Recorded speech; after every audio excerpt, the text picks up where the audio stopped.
Je vous emmène aujourd'hui en balade du côté du Père-Lachaise. C'est le plus grand et le plus beau cimetière de Paris. C'est surtout l'un des plus visités au monde, avec plus de 3,5 millions de visiteurs par an. Il est situé juste derrière ce mur, sur l'une des 7 collines de la capitale dans le 20e, tout près de la place Gambetta. Un quartier, vous allez voir, bien vivant, pas très reposant, car on y mange, on y boit, on y danse et surtout, on y cultive plein de surprises. Allez, en selle pour un nouveau numéro de Paname.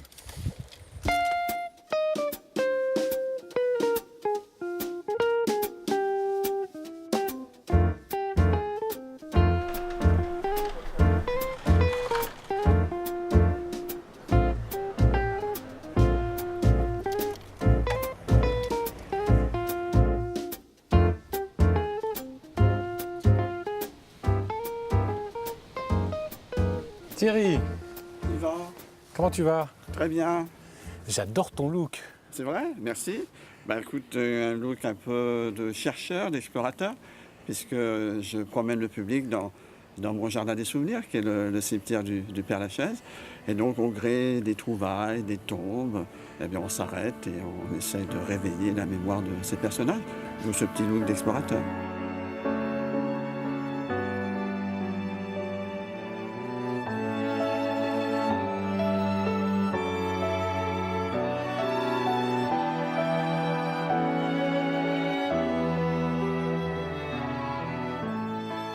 Ça fait 18 ans que tu fais des visites guidées ici, ça fait 30 ans que tu connais le cimetière. Comment on devient un guide de cimetière? Moi, ça m'a toujours interloqué, ça. Alors déjà le guide, moi je me considère plus comme passeur de mémoire. Alors bon, c'est un petit nom que je me suis auto-attribué. Bon, parce que j'emmène les visiteurs dans une aventure, une espèce de safari.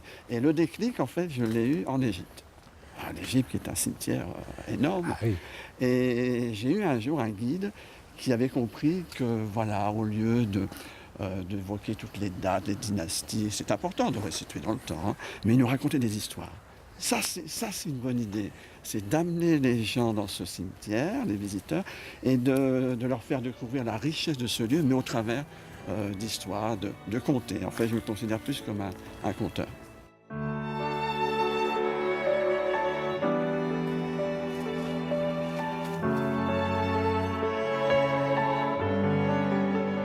Me promenant dans ce cimetière, je rencontre beaucoup de gens.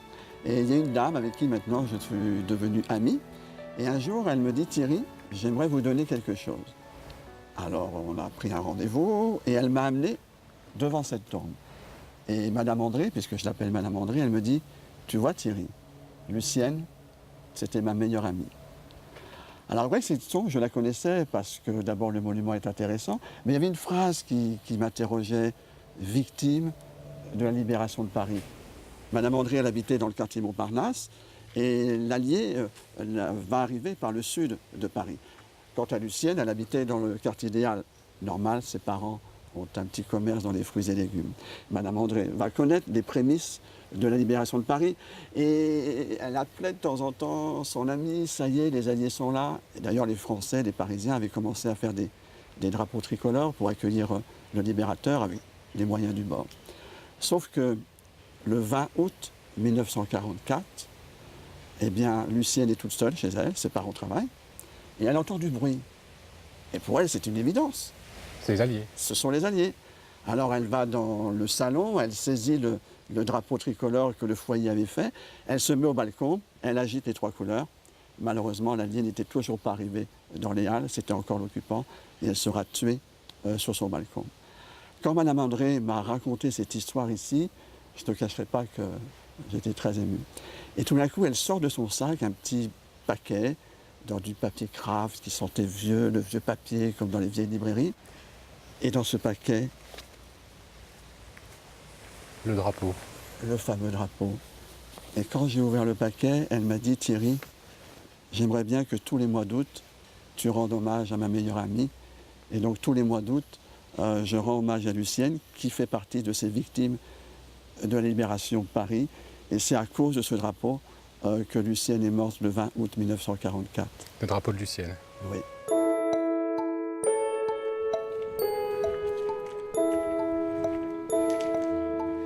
Tu sais quoi, Yvan? Je vais t'emmener dans un petit coin secret de ce cimetière.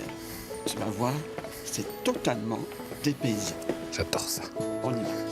Vous pouvez imaginer que lorsque c'était la campagne ici, eh bien, des chèvres pouvaient s'y promener.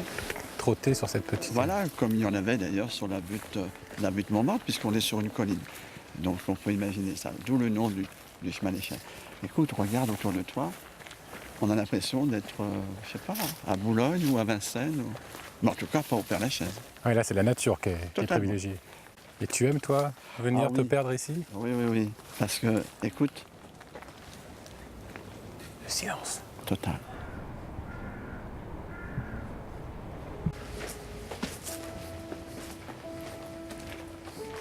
Thierry, là, on arrive à côté des tombes de La Fontaine et de Molière. Moi, j'imagine que les visiteurs que tu accompagnes, ils veulent surtout voir des gens célèbres ici, non? Enfin, des tombes de gens célèbres. Inévitablement, La Fontaine et Molière ont traversé les siècles. Et c'est bien la raison pour laquelle ils sont là, car il y a un petit anachronisme.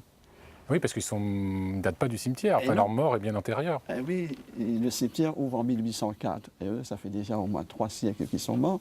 Et donc, en fait, le cimetière étant créé en dehors de la ville, eh bien, le Parisien va un petit peu bouder le cimetière. C'est trop loin de Paris.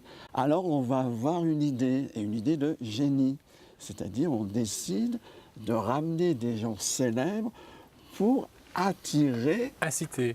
le client, si je puis dire. Eh bien, 5 ans après, on va enregistrer une vente phénoménale de concessions. sépultures au Père-Lachaise parce que, voilà, on veut être enterré dans ce fameux cimetière où maintenant reposent enfin des célébrités.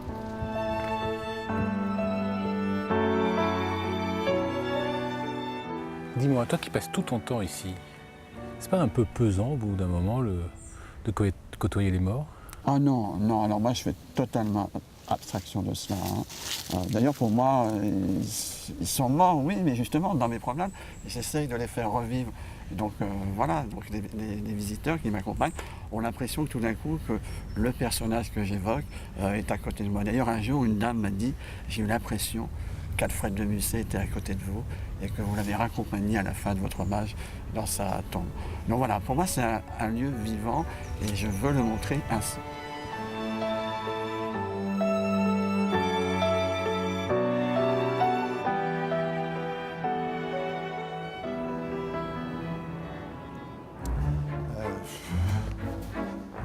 Non, c'est pas là. Non, C'est pas où là. alors? Bah, c'est plus loin, venez. Attendez, parce que c'est précis. Hein, là. Là, Vous êtes sûr? C'est là? Là, C'est là? ici. C'est là quoi? Bah, c'est là que tout a commencé. Qu'est-ce qui a commencé? Mais qu'on a construit le premier château, enfin, une maison forte qu'on appelait le château, qu'on a offert, que Louis XIV a offert à son confesseur, François d'Aix de la Chaise, le père Lachaise, qui était son confesseur personnel, donc un homme très proche du roi, on imagine bien. Alors ce terrain appartenait aux jésuites. Le père Lachaise était un jésuite. Sur ce terrain, qu'on appelait le Mont Louis, en hommage à Louis XIV, parce qu'enfant, il était venu avec Mazarin à la main. Donnez-moi la main. On va faire comme ça. Donnez-moi la main. Je suis petit Louis XIV. Ah non, vous êtes Mazarin, vous. je suis Mazarin. Et ils ont regardé là, il y avait la fronde, vous savez, au moment Oui, où, ah quand oui. il était mineur, tous les grands ont attaqué le royaume pour essayer de prendre le pouvoir. Et ben voilà, quand il s'est mis là, eh ben, on a fini par appeler ce terrain Mont-Louis, en hommage à ce Louis XIV, qui est devenu finalement ce grand roi. Donc il l'offre à son confesseur, les jésuites l'entretiennent, jusqu'à la fin du XVIIIe siècle, où là il y a une décision qui est prise par le préfet de la Seine, qui s'appelle Nicolas Frochot. Alors, vous savez, quand il prend les décisions, il prend les tampons, tape sur les tampons, puis il prend des décisions, il dit maintenant il va y avoir 3 cimetières principaux dans Paris. Oui, il y en avait assez d'avoir des cimetières individuels. Quand je dis individuels, c'était par église, un peu comme dans nos campagnes. Chaque paroisse. Ah voilà, exactement. Alors là, on voulait 3 principaux cimetières. Un au nord, Montmartre, un au sud, Montparnasse, et puis un à l'est, ici, au Père-Lachaise. Et voilà comment ça va commencer. Il confie les travaux à un architecte de talent qui s'appelle Alexandre Brongniart. Et de la Bourse. Et voilà, celui de la Bourse. Et il va faire cet extraordinaire... Sur le coteau là. Mais oui, sur le coteau, parce que c'est tout en descente. Bah, faut dire qu'on n'est pas loin de Belleville, on n'est pas loin de... Voilà, tout se tient à Ménilmontant.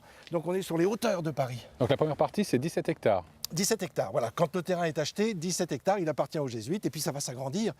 Aujourd'hui, 44 hectares, un lieu magique, un lieu, oui, magique, parce que tous peuvent se faire enterrer, quelle que soit sa religion, même si on n'a pas de religion. C'est ce qu'on appelle un cimetière laïque. ouvert à tout le monde. Et c'est le premier cimetière-jardin. Il y a beaucoup d'arbres, d'espaces verts, on peut s'y promener d'ailleurs. Et des arbres centenaires, donc on voit bien qu'ils sont là depuis très longtemps, c'est-à-dire on a profité de ces arbres pour construire autour.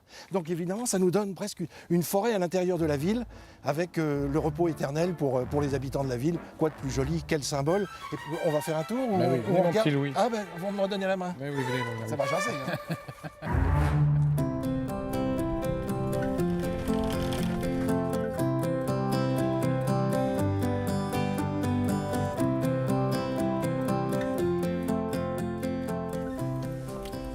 En passant par la rue de Bagnolet, si comme moi vous entendez de la musique, eh bien n'hésitez pas à vous perdre dans la très pittoresque Villa Ribérol. Vous risquez de tomber sur une très très belle surprise.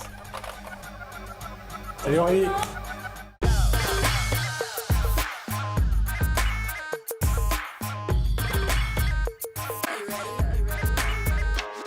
All eyes on me in the club. See 'em all looking at me, fiending to touch. Top dollar lady, baby T is what's up. Money, money, money, I can't even get enough. And you know I got my nails done, hair done, everything did. They're uncertain about me language. Alors pourquoi vous avez créé cette école il y a quelques mois maintenant? Oui, c'est ça, c'est tout nouveau. Moi, je prenais des cours là sur Paris, justement avec eux tous. Et c'est vrai qu'on était un petit peu frustrés parce qu'il manquait de grands espaces, de grandes salles, mais dans Paris. Généralement, on avait soit des grands espaces, mais un petit peu à l'extérieur de Paris, et aussi un espace qui soit dédié aux danses urbaines, qui soit un espace de vie en fait, où au-delà des cours, on puisse vraiment rester partagé. C'est un lieu d'échange. Voilà, exactement. De création. De création. Et justement, rien qu'aujourd'hui, les 3 salles sont prises pour de la création. Et ça manquait ce lieu à Paris? Il n'existait pas? Oui, c'est pour ça que je l'ai monté. Sincèrement, c'est parce que ça faisait plusieurs mois, voire années, où on était tous d'accord là-dessus, sur le fait qu'il manquait ce lieu, un petit peu comme les écoles américaines. Alors justement, c'est un hommage à Los Angeles, l'Axe, parce que l'Axe c'est le nom de code de l'aéroport de Los Angeles. C'est ça, oui, je ne peux pas vous mentir, effectivement. C'est un référent justement aux écoles de Los Angeles, puisque beaucoup de danseurs de Paris et de France essaient d'aller au moins une fois par an à Los Angeles. Donc du coup, c'était pour donner un petit peu l'état d'esprit du lieu. On n'est pas forcément non plus obligé d'aller à Los Angeles. Ici aussi, il y a des très bons cours, des très bons professeurs. Et du coup, donc pourquoi l'axe? Effectivement, c'est le code de l'aéroport.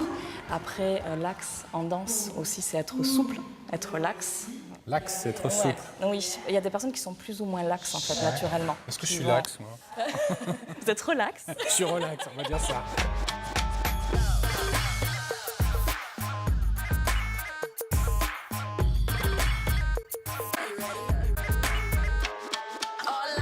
Qu'est-ce que ça représente pour toi, cet endroit? Alors le lac représente tout ce qu'on n'a pas pu avoir en tant que danseur, c'est-à-dire un lieu où les gens pouvaient s'entraîner, un lieu relax qui n'était pas trop académique, où il y avait vraiment toutes les cultures, toutes les générations qui se mélangeaient, et voilà, quelque chose de pas trop carré. Est-ce que c'est pas en train de devenir justement les danses urbaines des danses académiques comme les autres? Très structurées, très organisées, plus du tout le freestyle comme autrefois dans les rues, tout ça? Il y a 2 sortes de danse. La danse urbaine, on peut avoir dans l'exemple la danse, les battles, etc. Ça s'entraîne dans les salles. Il n'y a pas de prof pour ça. Tu as quelqu'un, tu as un mentor, on va dire, qui t'entraîne, qui t'explique quelque chose, mais tu n'as pas un prof de danse qui va te faire un cours pendant 1h30 et t'apprendre. Maintenant, pour la danse hip-hop de télé, c'est-à-dire pour les clips, pour les films, pour les shows, etc., là, on a besoin d'un truc un peu plus structuré, donc on apporte un côté un peu plus carré. Et toi, tu vas donner quel type de cours ici? Quel genre de cours? Alors moi, je fais des cours street jazz hip-hop, c'est-à-dire street jazz urbain avec des lignes, hip-hop urbain avec de l'urbain, ça sort des tripes. Tac. Si la ligne elle est pas belle, c'est pas grave. D'accord. On C'est s'en le cœur fout. qui parle. Exactement.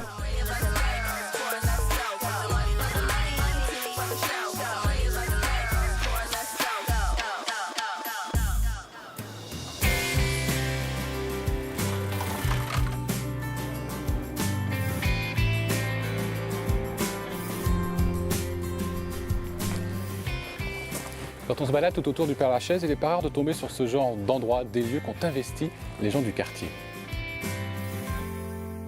Bienvenue dans le jardin partagé de la cité Aubry. Un petit coin de verdure planté sur une ancienne friche. Le fruit d'une association de riverains avec le soutien de la mairie de Paris. Des petits lopins de terre ont été distribués à une centaine d'habitants. Chacun est libre d'y faire pousser ce qu'il désire, à condition de cultiver bio. Ce jardin ouvert au public est avant tout un lieu de rencontre et de convivialité où il fait bon y prendre le frais à la belle saison.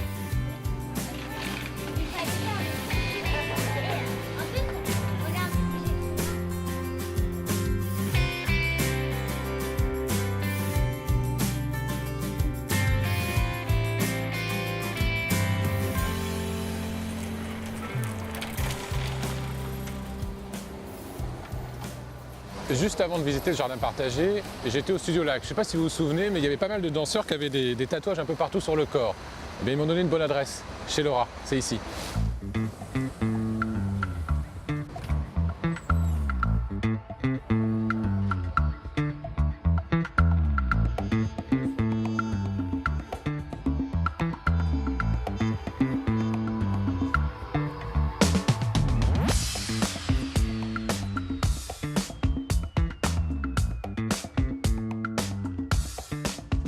Laura, je vous dérange en plein travail. Un tatouage, ça commence toujours par un dessin. Eh bien, ça dépend du tatouage en fait. Ah, vous pouvez vous lancer comme ça On directement? peut se lancer direct sur la peau, on peut dessiner sur la peau, on prépare parfois le dessin, des fois c'est d'après photo, donc c'est encore une autre manière de travailler. Donc non, c'est pas systématiquement un dessin fait sur papier. Comment ça se passe justement, le premier contact entre un tatoué et le tatoueur? Ça se passe plutôt bien. Tant mieux. Disons que quand quelqu'un fait appel à moi, je leur demande de venir avec des idées, un petit peu de documentation, histoire de pouvoir plus facilement cerner ce qu'ils aiment. Et à partir de ça, je leur propose une création unique. Et là, il y a un vrai rapport de confiance entre le tatoueur et le tatoué. Ouais. Comment ça se passe? Il y a une appréhension quand même ou... Ça dépend. Moi, je dirais que, étant donné que le tatouage, rien ne se fait sans douleur, hein, bien sûr, on le sent toujours forcément un petit peu, voire même beaucoup par moment. Hein. C'est sûr qu'il faut être en confiance. Et oui, c'est sûr qu'il y a toujours une petite appréhension. Moi-même, qui ai pas mal de tatouages, chaque fois que je me fais tatouage, je me dis « Ah, c'est vrai que ça fait un petit peu mal, tout ça. » Mais ça fait partie du truc. Il y a une notion de mérite. Il faut mériter son encre, en fait. De mériter son encre. Oui, parce qu'on l'apprécie beaucoup plus, en fait. Si on se dit « Ah bon, j'ai eu mal, mais je suis allée jusqu'au bout », ça lui donne une valeur supplémentaire. Si ça se faisait sans douleur, ce serait trop accessible. Ça enlèverait de la valeur à l'acte lui-même.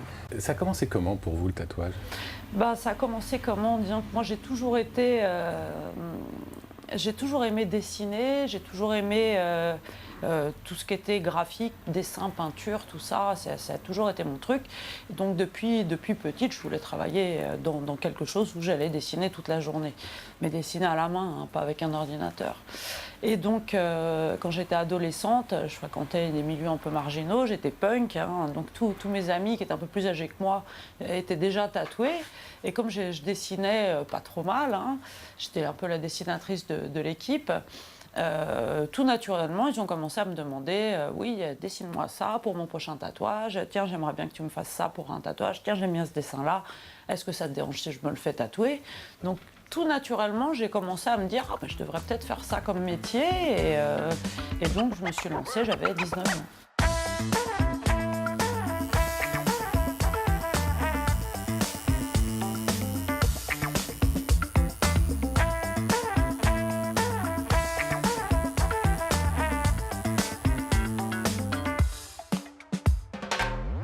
Il n'y a pas beaucoup de femmes tatoueuses? Il y en a de plus en plus aujourd'hui. Mais à l'époque où j'ai commencé, non, il y en avait très très peu. C'était macho comme milieu? C'est un manque de mecs? C'était un monde de mecs, ouais. Une question. Votre nom d'artiste? Oui, Satana. oui, C'est pas un film de Rose Meyer, ça? tout à fait. C'est pas un film de Ruth Meyer, c'est une actrice qui a joué pour Ruth Meyer. Oui, c'est une actrice. Racontez-moi l'histoire de cette actrice, elle est incroyable. Alors c'est elle, là. J'ai même mon petit sticker sur mon bureau. Toura Satana, Toura Satana. du film Faster Pussycat Kill Kill. Alors, il faut savoir que quand j'étais enfant, je trouvais qu'il n'y avait pas beaucoup d'héroïnes féminines un petit peu costauds. Elles étaient toujours un peu trop cucu à mon goût. Et quand j'ai découvert ce film avec donc Toura Satana, l'héroïne, je la trouvais belle, je la trouvais sexy, je la trouvais forte et pas du tout cucu pour le coup. Et parce qu'elle faisait des arts martiaux. Voilà, et donc j'étais complètement fan de son personnage et donc à un moment je m'étais fait la même coupe de cheveux Et donc tous mes amis me disaient « Ah, tu lui ressembles !» Et puis donc à un moment, je me suis dit bah, « Je peux lui rendre hommage ». Et j'ai pris ce nom d'artiste, Laura Satan. Est-ce qu'elle était tatouée? Elle n'était pas tatouée. Elle aurait pu. Elle aurait tout à fait pu. J'aurais aimé le faire pour elle. Sur elle. Ah oui, ça aurait été bien.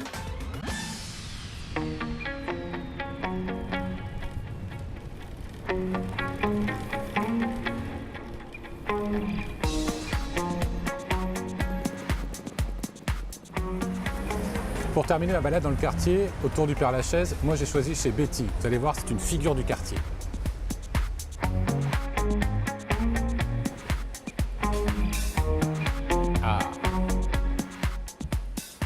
Ah bah t'es en cuisine, comment ça va Betty? Et toi? Ça va super bien. Non, ça sent super bon chez toi. Non, ça mijote bien là. Qu'est-ce que c'est alors exactement? C'est du porc avec quoi? C'est du porc au coq. Ouais. Donc c'est une recette typique du sud du Portugal et qu'on mange dans l'intérieur plus, mais côté mer aussi. C'est un plat familial, traditionnel. Ça, c'est vraiment des plats traditionnels, familiales, quand à la base c'était des pâtes pauvres, qu'aujourd'hui deviennent des plats un peu plus élaborés. Ça marche bien le porc avec du poisson et des coquillages? Alors nous au Portugal, on travaille beaucoup, on est quand même assez adepte de mélanger terre-mer. Donc Ouais. Dans beaucoup de plats, on retrouve ce côté où on mélange le poisson et la viande. Et nous, on trouve que ça marche très bien. C'est un restaurant quoi, portugais ici? C'est pas une seule... j'ai pas envie de dire non, je suis pas un resto que portugais, parce que j'ai grandi là-bas, mais j'ai continué ici, donc c'est un mélange des deux.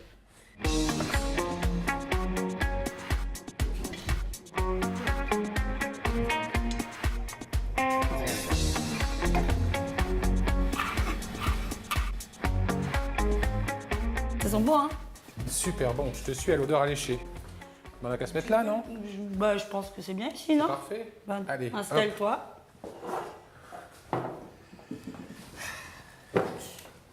T'as bien vu hein, que j'ai fait un grand plat qu'on partage. Hein. On va jusqu'au Comme à la bout. maison. Comme à la maison.